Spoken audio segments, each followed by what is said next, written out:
Assalamualaikum warahmatullahi wabarakatuh. Kami dari kelompok satu ingin mempresentasikan atau memaparkan hasil diskusi dan hasil makalah kami dengan judul Koperasi dan Sejarah Koperasi.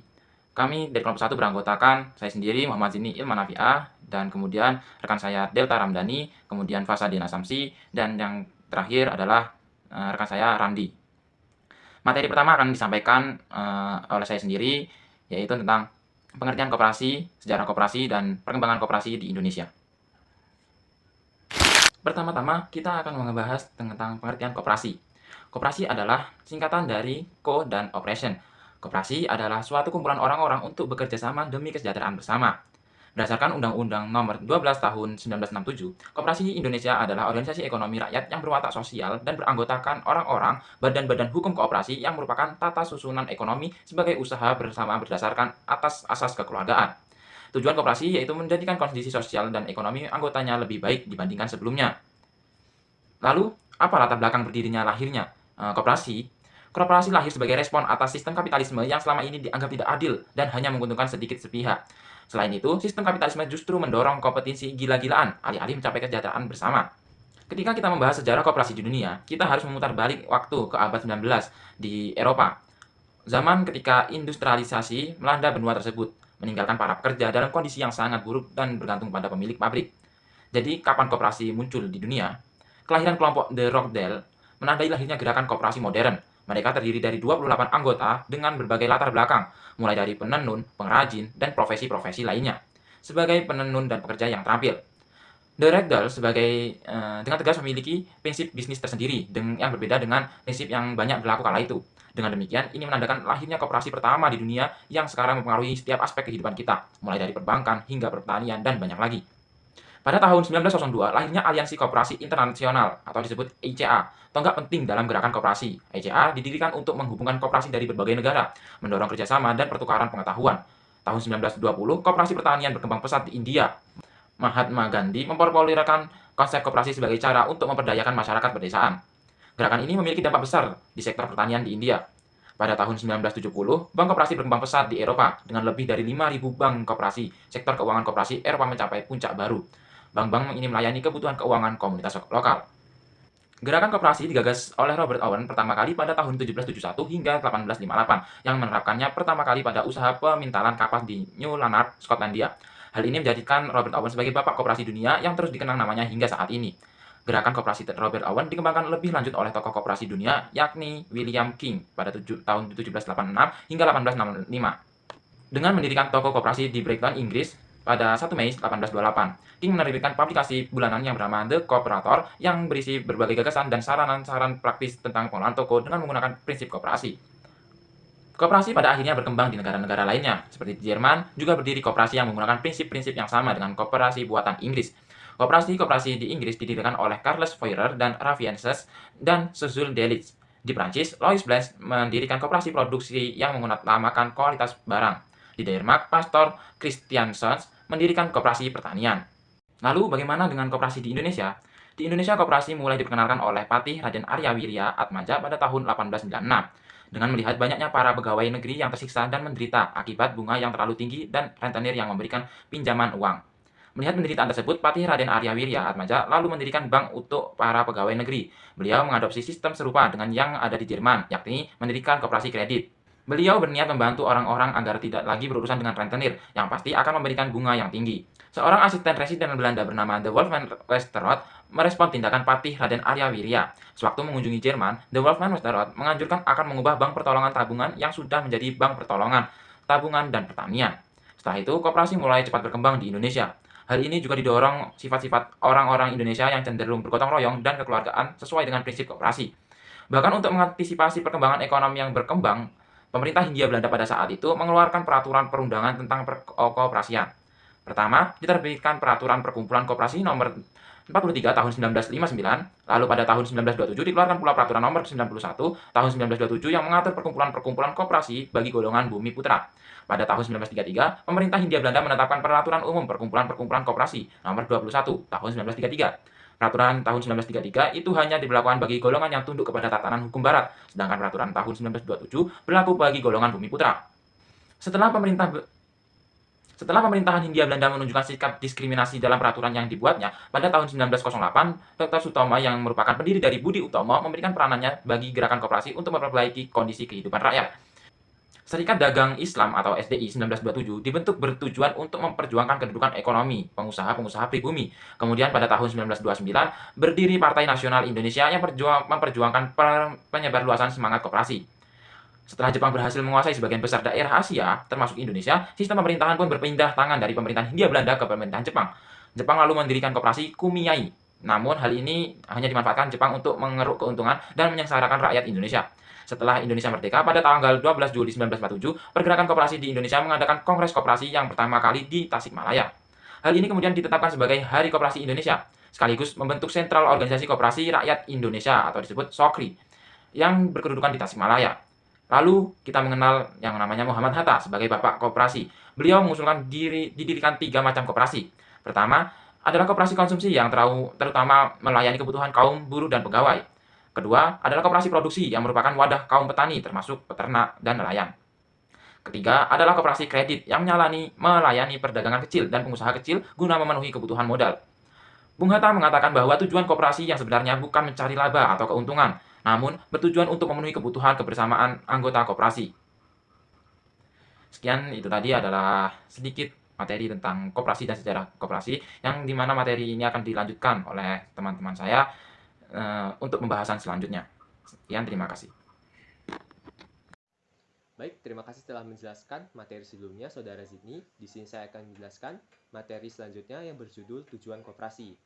Dalam pasal 3 Undang-Undang Nomor 25 Tahun 1992 tentang Perkoperasian, tujuan koperasi di Indonesia adalah memajukan kesejahteraan anggota pada khususnya dan masyarakat pada umumnya, serta ikut membangun tatanan perekonomian nasional dalam rangka mewujudkan masyarakat yang maju, adil dan makmur berlandaskan Pancasila dan Undang-Undang Dasar 1945.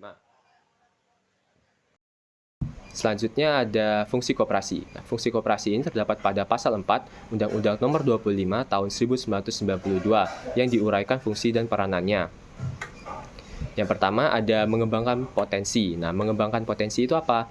Yang dimaksud adalah dengan mengembangkan kemampuan ekonomi khususnya pada anggota dan masyarakat secara luas dapat meningkatkan kesejahteraan sosial dan ekonomi masyarakat. Yang kedua, berpartisipasi aktif. Nah, dengan berpartisipasi aktif dapat meningkatkan kualitas hidup manusia dan masyarakat. Yang ketiga, memperkuat perekonomian rakyat. Dengan memperkuat perekonomian rakyat sebagai fondasi utama ketahanan ekonomi nasional dengan koperasi sebagai pilar utamanya. Yang terakhir, mewujudkan perekonomian nasional. Dengan berupaya mewujudkan serta mengembangkan perekonomian nasional yang berbasis pada usaha bersama dan dengan prinsip kekeluargaan dan demokrasi ekonomi. Yang terakhir ada ketentuan penjelasan koperasi. Sesuai dengan Undang-Undang Nomor 12/67 tentang pokok-pokok perkoperasian, pasal 17 menerangkan bahwa penjenisan koperasi didasarkan kepada kebutuhan suatu golongan dalam masyarakat yang homogen karena kesamaan aktivitas atau kepentingan ekonominya, sehingga dapat mencapai suatu tujuan bersama para anggotanya. Yang kedua, demi efisiensi dan keteraturan koperasi di setiap wilayah, hanya diperbolehkan berdiri satu koperasi. Sekian dari saya, selanjutnya akan dilanjutkan oleh teman sekelompok saya. Selanjutnya ada jenis-jenis koperasi. Nah, koperasi ini secara umum dapat dikelompokkan menjadi 5 bentuk atau 5 jenis, yaitu yang pertama, koperasi simpan pinjam. Nah, koperasi simpan pinjam atau koperasi kredit ini merupakan koperasi yang berfokus pada pengumpulan dana simpanan dari anggota yang kemudian disalurkan kembali sebagai pinjaman bagi anggota yang membutuhkan. Yang kedua, koperasi konsumen. Nah, koperasi konsumen ini adalah koperasi yang anggotanya terdiri dari para konsumen akhir atau pemakai barang atau jasa. Kegiatan utama koperasi konsumen ini adalah melakukan pembelian bersama. Jenis barang atau jasa yang dilayani tergantung pada latar belakang kebutuhan anggota yang akan dipenuhi. Sebagai contoh, minimarket. Yang ketiga ada koperasi produsen. Nah, koperasi produsen ini adalah koperasi yang beranggotakan para pengusaha kecil menengah atau UKM dengan menjalankan kegiatan pengadaan bahan baku dan penolong untuk anggotanya. Dalam koperasi ini, kegiatan utamanya adalah menyediakan, mengoperasikan, dan mengelola sarana produksi bersama, yang mana tujuan utamanya adalah menyatukan kemampuan dan modal para anggota guna menghasilkan barang atau jasa tertentu melalui suatu badan usaha yang mereka kelola sendiri. Yang keempat ada koperasi pemasaran. Nah, koperasi pemasaran ini adalah koperasi yang berfokus pada penjualan produk atau jasa yang dihasilkan oleh koperasi maupun anggotanya. Koperasi ini didirikan terutama untuk membantu anggota dalam memasarkan barang yang mereka produksi secara individu, sementara proses pemasarannya dikelola oleh koperasi. Dengan demikian, keterlibatan anggota dalam pemasaran produk yang mereka hasilkan menjadi terbatas, terutama koperasi ini menyederhanakan rantai distribusi dan minimalisasikan peranan perantara dalam pemasaran produk. Yang terakhir, koperasi jasa. Koperasi jasa adalah koperasi yang bergerak di bidang jasa dan pelayanan jasa. Seperti contohnya, koperasi usaha jasa angkut atau koperasi usaha fotokopi. Prinsip-prinsip koperasi adalah suatu kesatuan yang tidak bisa dipisahkan dalam kegiatan koperasi.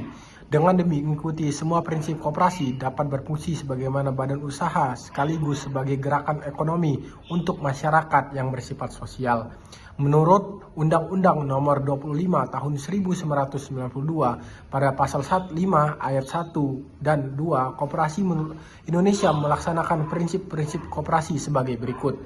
Yang pertama, ada prinsip keanggotaan bersifat sukarela dan terbuka.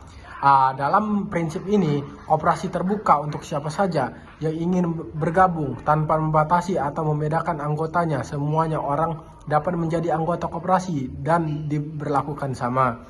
Selain itu, tidak ada paksaan untuk bergabung menjadi anggota adalah pilihan pribadi.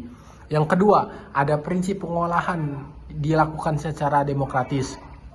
Prinsip koperasi ini adalah koperasi tidak hanya melibatkan manajemen, tetapi juga pengawasan. Setiap anggota memiliki hak dan kewajiban yang sama, seperti hak untuk mengusulkan, mengoreksi, dan bertanya mengenai pengelolaan koperasi. Anggota juga memiliki hak untuk memiliki dan dipilih sebagai pengurus atau pengawas. Yang ketiga, ada prinsip pembagian sisa hasil usaha dilakukan secara adil sebanding dengan besarannya jasa usaha masing-masing anggota. Sisa hasil usaha akan dibagi dengan adil kepada semua anggota berdasarkan seberapa besar kontribusi mereka kepada koperasi. Anggota yang lebih aktif memberikan jasa kepada koperasi akan mendapatkan bagian SHU atau selisih hasil usaha yang lebih besar dibandingkan anggota yang kurang aktif. Yang keempat, ada prinsip pemberian balas jasa terbatas modal yang dimiliki anggota. Dalam prinsip ini, anggota koperasi adalah pemilik sekaligus pengguna jasa koperasi. Modal yang disetorkan kepada koperasi digunakan untuk melayani anggota dan koperasi diharapkan memperoleh keuntungan setelah dikurangi biaya. Oleh karena itu, balas jasa terhadap modal diberikan anggota bersifat terbatas dan tidak hanya bergantung pada besar kecilnya modal yang disetorkan. Pembayaran balas jasa disesuaikan dengan kemampuan koperasi dan suku bunga atas modal tidak boleh melebihi suku bunga yang berlaku di pasar. Yang selanjutnya, yang kelima, ada prinsip kemandirian koperasi. Dalam prinsip koperasi ini, koperasi harus dapat mengambil keputusan secara mandiri dalam hal usaha dan organisasi. Kemandirian berarti memiliki kebebasan yang bertanggung jawab, otonomi, swadaya, berani dan mampu untuk mengelola dan mempertanggungjawabkan tindakannya sendiri. Mandiri juga berarti tidak bergantung pada pihak lain. Prinsip ini mendorong koperasi untuk percaya pada kekuatan sendiri dalam mencapai tujuannya. Yang keenam, ada prinsip pendidikan berkooperasian. Dalam prinsip ini, pendidikan koperasi bagi anggota harus dilakukan secara berkelanjutan sejak dari calon anggota hingga anggota penuh. Yang ketujuh, ada prinsip kerjasama antara koperasi. Koperasi memiliki sebagian jenis usaha, ada yang memiliki usaha serupa dan ada juga yang berbeda. Setiap koperasi menyadari bahwa kemampuan antara koperasi tidak sama. Oleh karena itu, kerjasama antara koperasi di tingkat kabupaten, provinsi, hingga nasional hingga internasional bertujuan untuk saling memanfaatkan kelebihan dan mengatasi kekurangan masing-masing koperasi. Dengan kerjasama ini, hasil yang dicapai akan lebih mudah dan optimal. Kerjasama antara koperasi diharapkan dapat saling mendukung dan memaksimalkan kelebihan yang dimiliki sehingga tercipta sinergi yang baik. Assalamualaikum warahmatullahi wabarakatuh. Saya Randi. Di sini saya akan melanjutkan materi yaitu landasan hukum koperasi Yang pertama itu adalah landasan konstitusional. Koperasi sebagai satu pilar ekonomi nasional memiliki landasan hukum yang kuat dalam konstitusi negara, yaitu Undang-Undang Negara Republik Indonesia tahun 1945, Undang-Undang 1945, pasal 33. Undang-Undang 1945 mengatur tentang perekonomian nasional yang disusun sebagai bersama-sama berdasarkan atas asas kekeluargaan dan demokrasi ekonomi koperasi. Dengan asas kekeluargaannya dan sistem pengelolaan demokrasi sejalan dengan semangat pasal ini, koperasi berperan penting dalam mewujudkan keadilan sosial bagi seluruh rakyat Indonesia sebagaimana diamatkan dalam alinea keempat Undang-Undang 1945. Yang selanjutnya itu ada Undang-Undang 25 tahun 1992 yang berisi tentang Undang-Undang Nomor 25 tahun 19 ini tentang perekonomian UU Nomor 25 /1992 merupakan landasan hukum utama mengatur tentang koperasi di Indonesia. UU ini mengatur berbagai aspek melalui dari definisi koperasi, prinsip-prinsip koperasi, jenis-jenis koperasi, hingga pengawasan dan pembinaan koperasi. Undang-undang ini menentukan prinsip demokrasi ekonomi, keadilan dan kesejahteraan anggota. Beberapa poin penting dalam Undang-Undang Nomor 25 tahun 1992. Selanjutnya itu ada peraturan pelaksanaan. Selain Undang-Undang Nomor 25 tahun 1992, terdapat berbagai peraturan pelaksanaan yang lebih mendetail dalam mengatur aspek-aspek tertentu dalam operasional koperasi. Peraturan-peraturan yang dikeluarkan oleh pemerintah